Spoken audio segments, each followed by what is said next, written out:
Welcome to your Healing Place podcast with Linda and Mindy. It is our desire to address common concerns of how abortion and faith intersect in order to validate the emotional pain and grief that abortion can bring and give hope that recovery is possible.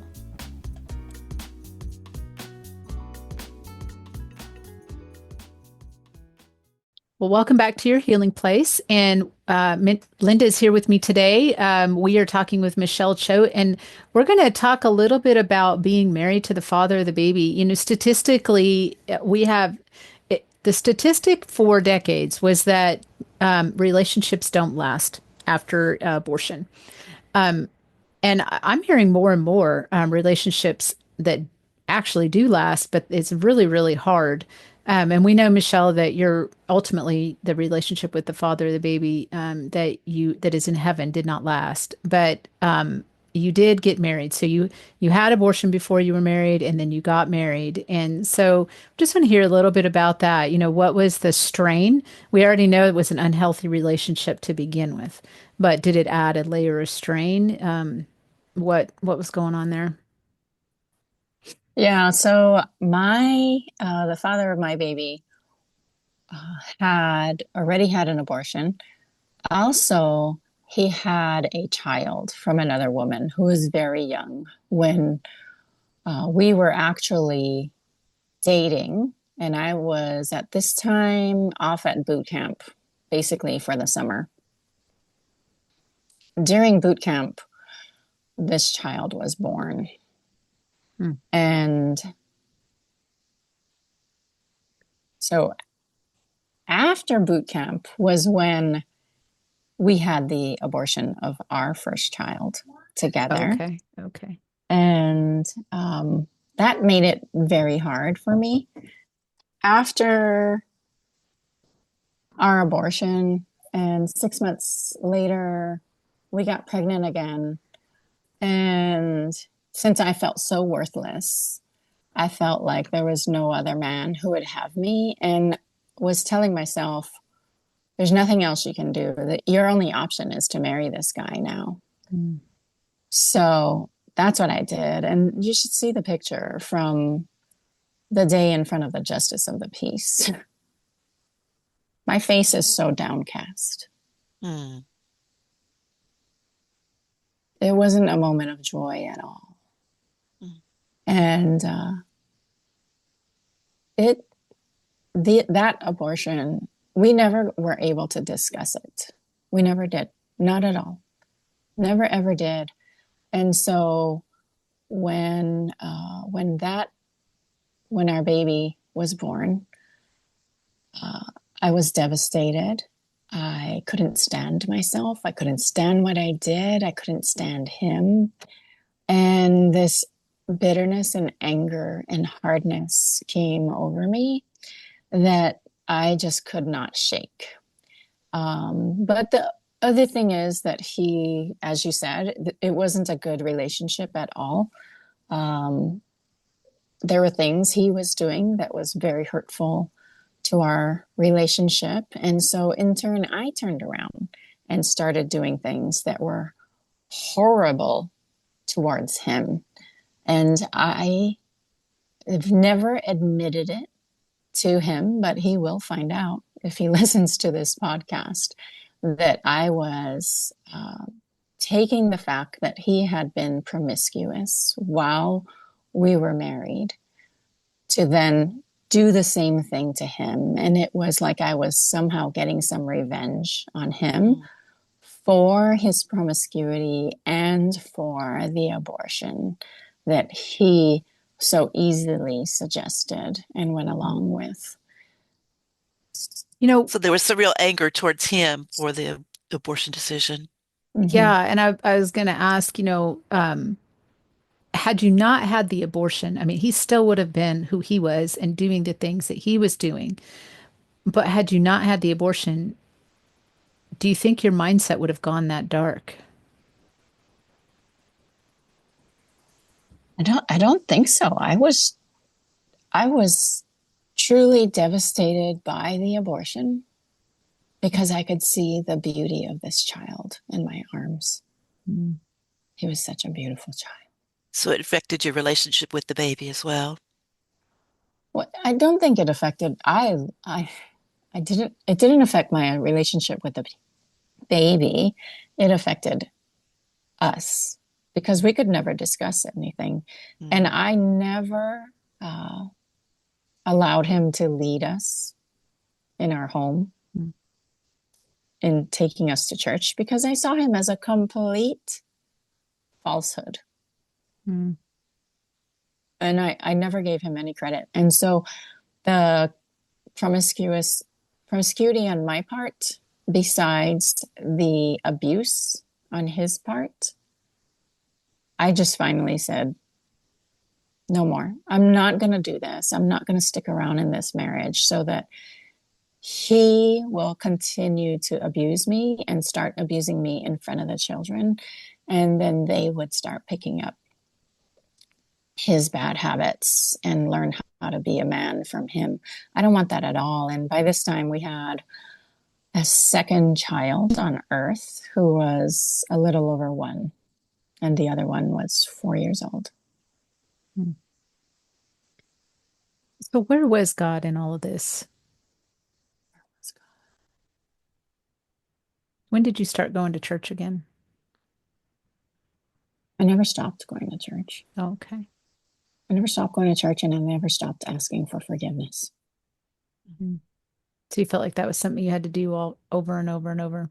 Over and over. It was never enough. Hmm. And that's how later on I knew I need to just go back because I need to get all of this out because I still felt so much shame from it. Hmm. Almost 30 years later, I still felt so much shame. Were you still asking for forgiveness 30 years later? I wasn't continuing to ask for forgiveness. I was done asking, and I trusted that I was forgiven.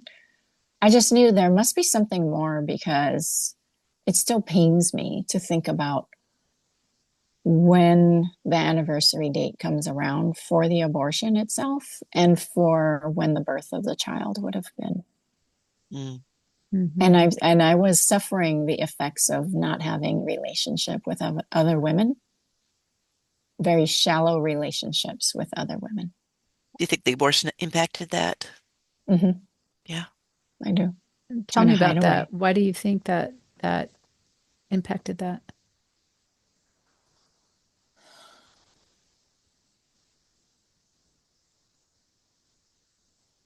I just did not want that story to come up in conversation.